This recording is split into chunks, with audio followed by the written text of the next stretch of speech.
But I aspire to do far more than that, and devise something of real power.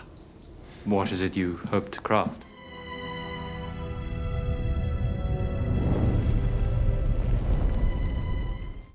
Welcome back, everyone. It's Charlie. This will be my full Lord of the Rings, The Rings of Power, Episode 1 and Episode 2 video. There were a whole bunch of Easter eggs and references, and I'll explain what's going on with the timeline during these events in the show, because there's a bunch of stuff that they speedrun over. But as the name implied, the Rings of Power, the series is all about during the Second Age when Sauron created the actual Rings of Power and the One Ring of Power. One ring to rule them all.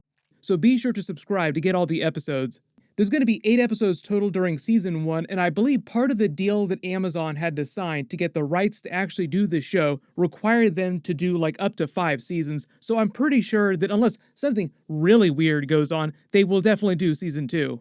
They spent about $500 million just to get Season 1 out the door, but they had to spend about half of that money just to get the rights, so really they only spent about $250 million on Season 1. But careful for spoilers from the episode if you haven't seen it yet. We'll just start at the beginning and work our way through scene by scene, talking about Easter eggs, WTF moments, and like the really important stuff. The title of Episode 1 is called A Shadow of the Past. It's a reference to a bunch of different things, mostly Morgoth and Sauron and the War of Wrath. In the present day of the show, it's a couple years after the War of Wrath has ended, Sauron becomes the quote-unquote shadow that they mention a couple times through the first 2 episodes. The metaphorical and the literal shadow from the past war, threatening to gain strength and start a new war, like the War of the Ring, the War of the Last Alliance.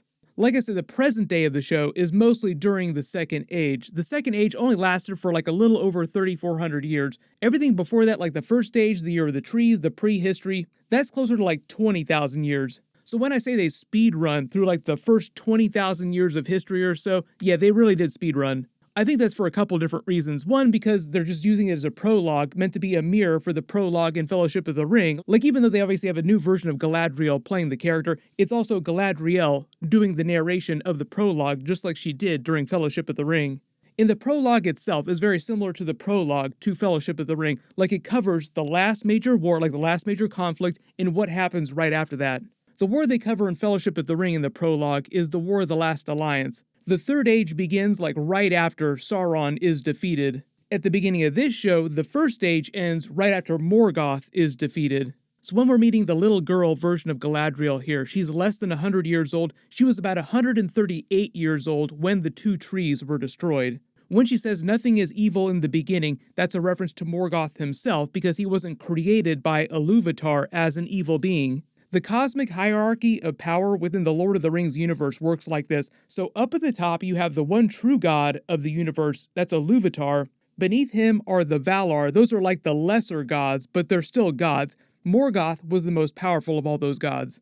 Beneath their pantheon are the lesser powerful Maiar. They're more like angels, still super powerful cosmic beings, but not nearly as powerful as the Valar. Sauron and Gandalf, for instance, are both part of the Maiar, but they're part of different sub-branches of those groups of angels.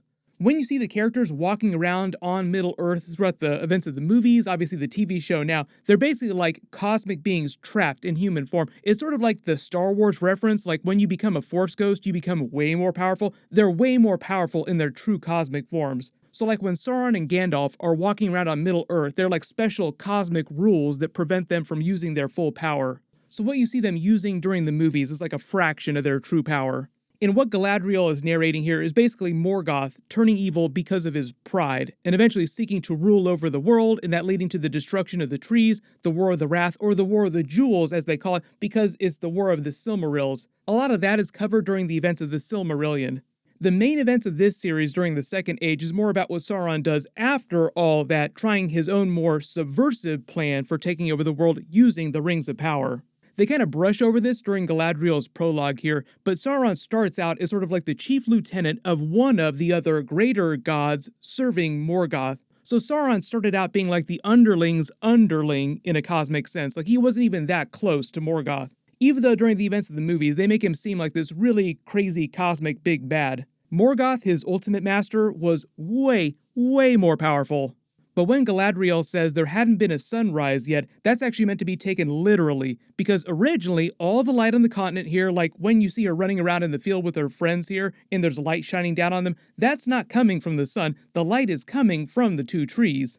Those trees provided light for the entire continent of Valinor here. It wasn't until Morgoth and his servant, the great spider Ungoliant, the ancestor of Shelob, the giant spider, destroyed the trees, and then the remnants of the trees became the moon and the sun, and then you have the first actual sunrise. So just to give you an idea for how old Galadriel is during the events of the Lord of the Rings movies, she's over 8,000 years old. When the events of this series pick up in present day, she's closer to like 1,000 years old. In the actual first episode, when they pick up in the Waste with them on their mission, is a couple hundred years after the start of the Second Age. Really cool side detail too, when you see the two trees being destroyed by Morgoth, you see his shadow rise above them. They were actually able to use some of the remnants of those trees to seed saplings that became like the White Tree of Gondor and the other white trees that we'll see, like there's one on Numenor too. The whole scene of the boat in the water is just meant to give you an idea for what her personality is like, and this is one of the big changes, I think, from the books, as most people know them so far, is that Galadriel in this series is way stabbier, way more aggressive than the book version is being portrayed. Then we meet her brother Finrod, who she was really close to. It's his death at the hands of Sauron and Morgoth's men that drives her to find Sauron during the events of the series and try to kill him. They only show a montage of the war and his death, but he was captured by Sauron's men later and tortured in his dungeons. That's how he died. It was a really gruesome death. In the episode, they show Sauron's magical brand on his body. I don't recall seeing the brand in the Lord of the Rings lore before this, so they might have created it for the show. But essentially, it's exactly what Galadriel says it is during the episode, even though they claim that their elven smiths have no idea what it is. Nobody can decode this. I think the whole idea here is that it's meant to be a magical rune that serves a couple different purposes. Like, it looks really wicked, it just freaks people out in general, because its magical orcs and servants of Sauron can also use it to follow his trail. He can also direct his armies and leave secret messages for them to decode. And also, I believe the mark itself, because it has a special magical brand and it's tied to this dark altar in the place that we see during the prologue, with all those orcs melted into the wall using dark magic. I think the whole idea with the mark is that it becomes a precursor to what the Rings of Power will eventually become, the way that Sauron binds his power to the many lesser rings, to the one ring of power. Like, all the rings contain a piece of his essence, which is why he's able to control all of them through the one ring. This is where we get to the special sword that Theo finds with the brand on it that responds to his blood. The mark itself looks exactly like the mark on the sword hilt. So the early theory is that this mark of Sauron will be something that Sauron bakes into the creation of the Rings of Power, and it's sort of like a magical slave system that binds everything to himself. Also, I have some other theories about what's going on with the sword and with the Halbrand character, because the symbol on the necklace that Halbrand is wearing is from the same village that Bronwyn is from, and Halbrand says that he is from the Southlands, which is where Bronwyn and Theo are from. So the other biggest thing on the show is the whole mystery of who is Sauron in disguise. During this part of the timeline, all we know from the books is that he disguised himself in the form of an elf, named himself Anatar, and pretended to be friends to the elves and said that he brought them these gifts from the gods. He was going to help them. And that's how he was able to deceive Celebrimbor into creating the Rings of Power. Now, Celebrimbor himself didn't create all the Rings of Power himself. He just created the Elven Rings. Other people working with him created the other Rings of Power. But like during episode 2, you see Celebrimbor showing Elrond his plans for the most powerful forge ever created in Middle-earth, the forge that they'll eventually probably use to create the Rings of Power. My early theory right now, though, is that they'll end Season 1 with the creation or beginning the creation of the actual forge. Like, they're going to get help from the dwarves, and it's already the end of episode 2, and the dwarves have not completely agreed to help them create it yet. So the whole idea is that they actually probably won't make the real Rings of Power till like Season 3, Season 4, like however many seasons the show runs. In all that time, we'll just be playing this guessing game, who is Sauron? But I do have some theories. You all probably have some theories too after watching the first couple of episodes. You can definitely tell that Amazon has changed some of the story for the character just so you don't immediately recognize who Sauron's going to be. But the whole reason why it was rings that Sauron used to try and take over the world was because that was his specialty, making magical items like that. His master that he studied under, that he served, was called Alloy. He was also called the Smith, literally the god of forging things. So that's why Sauron was an expert at crafting magical items like the Rings of Power. And that's why he would try to deceive Celebrimbor, because he is like the greatest craftsman of the elves, the greatest craftsman in the land. The only big surprise here during the prologue is that you don't actually see Morgoth himself. You just see his shadow above the two trees here. I'll talk a little bit more about the Oath of Feanor when I talk about Elrond when he shows up later in the episode. But the whole idea is that the War of Wrath was literally called the War of the Jewels because it was a war over the Silmarils themselves. They were actually crafted by Feanor to contain some of the essence of the two trees that Morgoth destroyed, so they just had this incredible amount of cosmic power that he used to enhance his own power. When you see all the elven ships sailing to war, this is them leaving the continent of Valinor and going to Middle-earth, as the map shows. I do love the way they do transitions in this with the map. This is happening on this part of the continent, Beleriand, where the elves lived after they came to Middle-earth. And you have to keep in mind that this is a crazy speedrun version of the plot because hundreds of years have gone by between the time that they sailed and when this actual battle is happening when her brother is getting ready to fall. But what happened here is that the other gods themselves got involved in the war, and there was so much power running around in this part of Middle-earth that the collateral damage from all their battles literally sank the part of the continent underneath the ocean, which is also a bit foreshadowing for Numenor. A big part of the series will be covering the downfall of Numenor, but we really won't see a lot of Numenor stuff till episode 3, it seems like. The only bummer here is that they don't actually show you what they did to Morgoth after they defeated him. Because he was literally like the most powerful god next to the one true god, Iluvatar, they couldn't actually kill him. The only way that they could stop him was to permanently trap him in this void-like abyss outside of creation. So like all the way during the events of the movies, later in the timeline, during the Fourth Age, there's all these prophecies about his eventual return, like darkness will return because he's still alive. He's just kind of chilling out there in the middle of nothingness. But the final act that they show you in the prologue is the younger Sauron on screen in his familiar suit of armor that you see him fighting in during the War of the Last Alliance. And if you couldn't tell, this area where they show him is the same place in the frozen north that Galadriel's squad visits later in the episode, hundreds and hundreds of years later. Galadriel explains how her brother was captured and tortured by him, and that's why they try to make it so personal for her. His dagger that she carries with her for all these hundreds of years will be important again in a second when I start talking about Halbrand too. More clues and Easter eggs on our path to finding out who the secret Sauron is on the show. It's sort of like Game of Thrones and finding out who the secret Targaryens are. When her voiceover kind of fades out and they step into the present day of the show, them climbing up the cliff face here, a lot of her dialogue sounds very similar to the dialogue during the Fellowship of the Ring prologue when she's talking about how people just over time, because of their short lifespans, just forgot about the War of the Last Alliance in the Ring of Power. Until Smeagol found it in the river. More and more of our kind began to believe that Sauron was but a memory. And some things that should not have been forgotten were lost. So it's the same idea at the beginning of the main events of this series, where like most people just don't have the long lifespans that elves have and have forgotten about the War of Wrath, Morgoth, and Sauron in general, so they're not really worried about him. Much to their misfortune. When they find the altar with Sauron's magical sigil on it, the orc fused to the wall. Like I said, Galadriel says some dark magic was being worked here by Sauron. The magic was probably him working on a spell to change his appearance, disguise himself. It's also probably connected to the special sword that Theo finds in the Southlands where Halbrand says he came from. And if it was hidden in his house, maybe he is secretly Halbrand's son, because Theo says that he has no idea what happened to his father, even though his mother is in love with the elf Arondir. There's a lot of theories I have now about what's going on with Theo. Mystery Dad, not sure who he is, finds what looks like Sauron's sword with his special sigil on it that activates when it tastes some blood.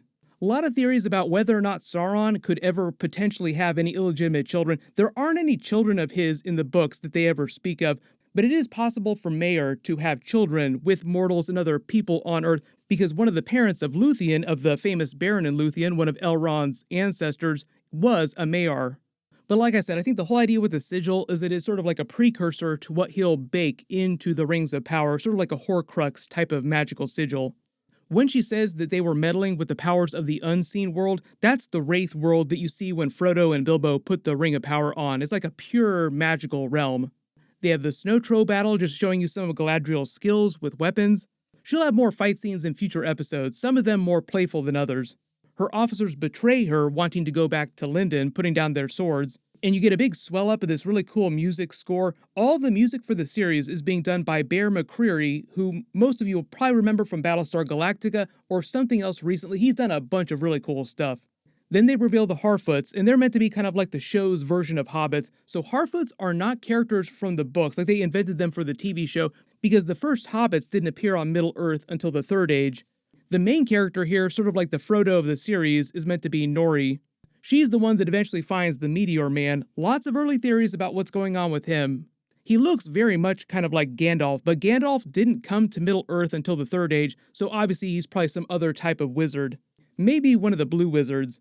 And when he's trying to tell Nori who he is, where he comes from, he uses his magic to create the image of one of the constellations in the sky, whispering to fireflies like Gandalf whispered to birds. He was speaking Quenya, the language of the elves, and I think he was trying to tell her that he literally fell from the heavens, like he crashed down from the heavens, like pointing up at the constellations, and was sent to Middle-earth to help everyone the same way that Gandalf was eventually sent to Earth. It also seems like he's full of magical power, like the fire responds to him when he sits up and then sits back down. The only thing I think is a misdirect here, though, because everyone's kind of wondering who is Sauron going to be, who is Meteor Man going to be. When they zoom out on the picture of his crash site, it looks kind of like the flaming eye of Sauron. I think that's meant to be a misdirect, like Meteor Man is not meant to be Sauron. Then we see Elrond for the first time. The actor you may recognize, he's the same person who played young Ned Stark on Game of Thrones. During the events of this series, at this point in the timeline, Elrond is more of a diplomat within their hierarchy in Lindon, which is why he's the one to go treat with the dwarves, because he's got this pre-existing relationship that goes back to the War of Wrath. There are a bunch of different groups of elves around Middle-earth and just around the world in general, so the High Elves are the Noldor here that Gil-galad rules over. So just because he is the High King of the Noldor doesn't mean that he rules over every single elf. So for example, Arondir comes from the Sindar elves. That's the group of elves that Legolas and his father come from, like his father has been their king for a long, long time. They descend from a completely different line than Galadriel and the Noldor descend from. So for example, Gil-galad and Celebrimbor are both Galadriel's cousins. And for example, their grandfather Finwë was actually the ruler of this city here where the two trees are that you see during the prologue. It's called Tirion. It still exists there, but it's on a completely different continent. You have to remember, Galadriel basically came to Middle-earth during the start of the First Age. And for example, Elrond wasn't born till later, till after all the elves had come to Middle-earth in Beleriand here. So he has never been to Valinor until the end of Return of the King, when they all depart the Grey Havens to go back to the Undying Lands, which is on Valinor. There's a quick scene with the Harfoots where Nori's mother references following the trail. I think because they're meant to be the ancestors of the Hobbits, that's meant to be a reference to the actual Hobbit story. Because in that story, there's this whole tale about Bilbo and the dwarves leaving the path in Mirkwood, which is where they run into the spiders and things go off the rails. We see Gil-galad give Galadriel's soldiers the honor of going back to Valinor, which she obviously bails on at the end of the episode. And when Elrond tells her her chance to go there might not come again, that's obviously a reference to the end of Return of the King when she goes there again. You also have to remember during this conversation, when they're looking at the mural here, that is literally like the passage that you see them undertaking at the end of the episode. Elrond is treating it like such a huge deal because he's never been there. He's only heard about this place. Then we meet the Southlanders. So Southlanders are just what they called regular humans who lived in Middle-earth this whole time and were not Numenorians, like regular people without special God-given longer lifespans like the Numenorians. They set up this very Beren and Luthien, Aragorn and Arwen type of relationship story with Arondir and Bronwyn. What's been going on in this area of the world since the War of Wrath had ended is that the elves, just in general, like all elves, all groups of elves, have been watching over the Southlanders' race to make sure that they don't do anything bad again, because during the War of Wrath, their race sided with Morgoth. Like I said though, Arondir himself and his group of elves in the tower here are from the Sylvan Elves, which is the same group of elves that Legolas comes from. Completely different group of elves than the High Elves that we saw in Lindon. But that's why you see Arondir's armor look like it's carved out of the wood like that, just because each group of elves had their own unique style to them. All of Arondir's talk here about the past and evil being within them, whether they like it or not, being still with them, is foreshadowing for Sauron's sword that Theo finds, like evil is literally and metaphorically still with them. Also, you have all the orcs that are tunneling beneath their villages, trying to steal them. All three of these characters, though, Arondir, Bronwyn, and Theo, are brand new characters that they created for the show, which is why I think they have all these twists with the special sword and with Halbrand, who's also not from the books as well. Want to keep us guessing about what's really going on with Sauron during the series. Because of their relationship, I kind of wondered if Theo might secretly be Arondir's son, and they just kept it on the DL this whole time.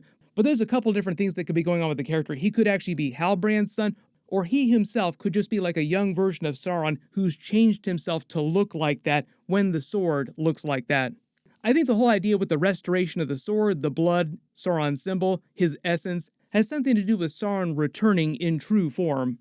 But right now I'm still leaning towards the idea that it might be Halbrand is the secret Sauron, and once he gets the sword back and the sword is restored, then he'll achieve way more power, but not quite as much power as when he's actually got the One Ring of Power. The whole idea with the orcs trying to steal all these people, I think it's just the idea that evil is slowly growing in this area, because you also have to imagine that even though Sauron hasn't gotten even close to creating the Rings of Power yet, over the many hundreds, thousands of years, there were all kinds of different wars with orcs along the way, like lesser wars.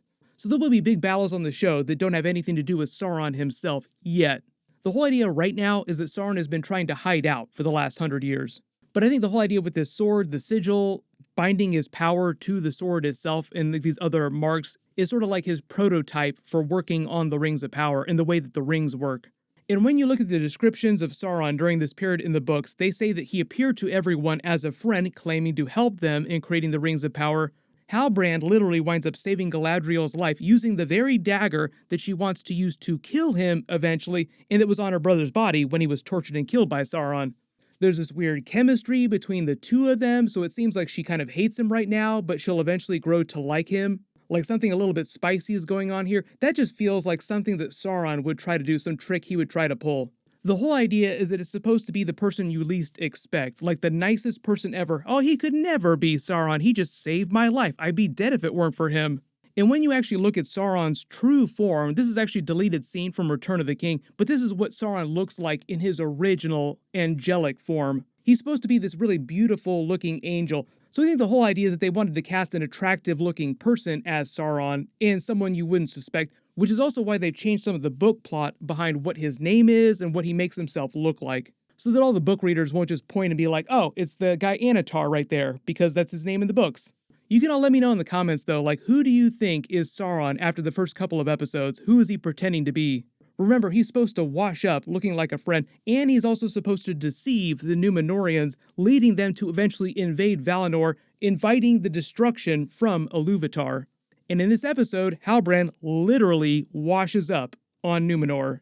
Also, when the sea serpent is attacking all their people, Halbrand is with those others there. Galadriel asks him later, how come you didn't care about any of the people you were with? And he just talks about surviving. That also feels kind of like a Sauron thing to do. Like, I don't really care about any of those other people. I just want to survive myself. But then they obviously end the episode with the Meteor Man crashing to Earth. I kind of already explained what I think is going on with this character and how there's a misdirect with the very Eye of Sauron looking fire ring around him. Episode 2 is titled Adrift. That's just a reference to Galadriel's adventure at sea with Halbrand being rescued by the Numenorians. They also debut the new intro scene. It starts with the shapes of the two trees, and basically like all the shifting shapes here are meant to retell the prologue story, like the story of the show in general, the timeline that you got during episode 1. That's why at the end here, it shifts into the shape of the ring, like the One Ring of Power, because the show is all about the creation of the Rings of Power. Elrond goes to Eregion to meet Celebrimbor, and he tells him about his plan to create the greatest forge in the history of the world. Like I said, they'll probably use the forge to create the actual Rings of Power in the mithril that the dwarves had found at the end of the episode. Like the mithril itself will be the substance they use to shape into the actual rings. We get a really cool, really quick history lesson when Elrond sees Feanor's hammer, talking about the history of the Silmarils, how he created them, how they led to the War of Wrath, what happened with Morgoth. When Celebrimbor says true creation requires sacrifice, that's also a reference to Sauron creating the One Ring of Power because he pours so much of himself literally and metaphorically into the actual ring, like he poured his life force into the ring, which is also why you can't truly kill him unless you destroy the ring. Pretty much everything that comes out of Celebrimbor's mouth here is meant to be foreshadowing for the creation of the Rings of Power themselves, how he feels about his life's work, creating something of true power, Sauron in disguise, ultimately trying to use his own pride against him. Then we get to see Khazad-dûm in its prime for the first time on the show. But remember, by the time of the movies, in the Third Age, the Balrog had already taken over this area, the armies of the orcs had moved in, killed all the dwarves that had remained. We did actually see a version of the Balrog during the trailers, so we'll see when it actually shows up. I don't know which episode they're going to feature it in. But the whole thing with Elrond invoking the contest to gain the audience with Durin is just to sort of brush over a lot of the history between the two of them, because as Durin says, he's super pissed off at him for missing most of his major life events, because even though dwarves do have longer lifespans than normal humans, it's still like the blink of an eye to an elf. His wife Disa here is a totally new character they've created for the show. I don't know how big of a character she's going to be. Then when we jump back to Galadriel and Halbrand, she asks him about his necklace. Like I said, it's got the same symbol on it of the village that Bronwyn and Theo come from in the Southlands. So I think that Halbrand is connected to Sauron's sword, which is one of the reasons why I think that Halbrand is Sauron in disguise. Because he's been so helpful saving Galadriel's life, kind of forming that bond between the two of them, so that when there's like a reveal of him really being Sauron in later episodes, potentially, if it really is Halbrand, it'll be this way bigger WTF payoff, because if Galadriel starts to have feelings for him, wouldn't that be a much bigger twist? She actually finds herself caring about the very person that she's sworn her life to destroy. It could be misdirect, could be someone else, but right now just Halbrand seems like the strongest candidate. You can also let me know in the comments though, because of the connection to Sauron's sword here, do you think that Theo is either Halbrand's son, or do you think he's secretly Arondir's son? But they end episode 2 with them seemingly rescued by what I think is going to wind up being Isildur. During the prologue of the Fellowship of the Ring, the War of the Last Alliance, he's the Prince of Gondor that winds up defeating Sauron and taking the One Ring of Power with the Shard of Narsil. But at this point earlier in the timeline, before the destruction of Numenor, he and his father are still living on Numenor. So we'll get like the deep dive into Numenor when we visit the island in episode 3 next week. The way they depict Numenor in the world of Lord of the Rings is it's kind of like an Atlantis type of advanced culture, because they have extended lives, like they just have way better seafaring technology, just all of their technology in general is way better. But Isildur is basically like Aragorn's great-great-grandfather many times removed. So lots of connections to what happens during the events of the Lord of the Rings movies, obviously a lot of history that they cover in the Silmarillion. If there's any really big Easter eggs or WTF moments during the episodes that I didn't talk about during the video, just write them below in the comments, or if you have big questions about what's going on with the characters. There's so much stuff that they cover in these first couple of episodes, you could do like an entire hour-long video just about the prologue itself, because there's just so much history that they cover in such a short time span. But my full episode 3 video will post next week. There's going to be 8 episodes total, like I said. So make sure you enable alerts for my channel so you don't miss that. My full House of the Dragon episode 3 video will post Sunday too. Everyone click here for my full House of the Dragon episode 3 trailer video, and click here for my full House of the Dragon episode 2 video. Thank you so much for watching. Everyone stay safe, and I'll see you guys in the next one.